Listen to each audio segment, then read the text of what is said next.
সম্ভবত এমন একটা ঘটনা ঘটেছে যা বাংলাদেশের ইসলামী রাজনীতির বহু বছরের একটি অঘোষিত নিয়ম ভেঙে দিয়েছে। নিয়ম না বলে বলা যায় এটা ছিল একটা নীরব চুক্তি, যেখানে চরমোনাই পীরের ইসলামী আন্দোলন জামায়াতে ইসলামের বিরুদ্ধে যা খুশি তাই বলবে আর জামায়াত চুপ থাকবে। বছরের পর বছর ধরে আমরা ঠিক এটাই দেখেছি।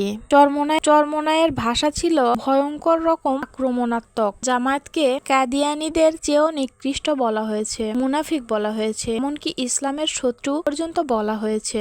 সাধারণ রাজনৈতিক বিরোধ ছিল না, এটা ছিল অস্তিত্বের উপর আঘাত। কিন্তু জামায়াত কি করত? একদম নীরব। কেন এই নীরবতা?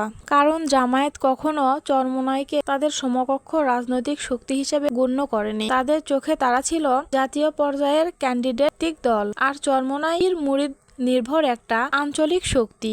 তাই জামায়াতের ভাবনা ছিল ওরা ওদের মতো বলুক আর আমরা আমাদের মতো কাজ করি। কিন্তু এবার সেই নীতির অবসান ঘটল। ঘটনার কেন্দ্রে ছিলেন ইসলামী আন্দোলনের যুগ্ম মহাসচিব গাজী আতাউর রহমান। একটি সংবাদ সম্মেলনে তিনি জামায়াতের সমালোচনা করেন, কিন্তু সমস্যা সমালোচনায় নয়, সমস্যা হলো তিনি প্রমাণ হিসেবে ব্যবহার করেছে একজন খ্রিস্টান সম্প্রদায়ের নেত্রীর বক্তব্য। একটু ভাবুন, একটা ইসলামী দল আর একটা ইসলামী দলের আদর্শিক বিচ্যুতি প্রমাণ করতে একজন অমুসলিম নেত্রীর বক্তব্য ব্যবহার করেছে।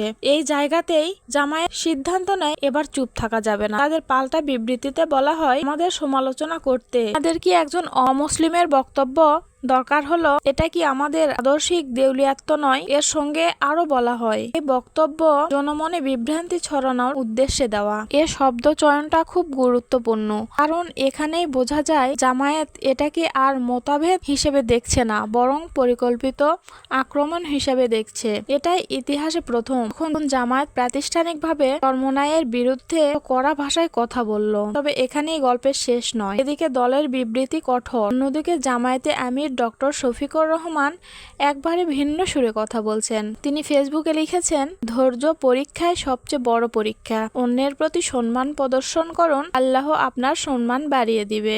এই কঠোর বিবৃতিটা দলের ভেতরের কর্মীদের জন্য, যাতে তারা বুঝে জামায়াত দুর্বল নয়, আর আমিরের শান্ত বার্তাটা বাহিরের জগতের জন্য, যাতে বোঝা যায় তারা এখনো সংযত এবং দায়িত্বশীল। সব মিলিয়ে জামায়াতে ইসলামী তাদের দীর্ঘদিনের নীরবতার নীতি ভেঙে একটা নতুন রাজনৈতিক অধ্যায় পা রেখেছে।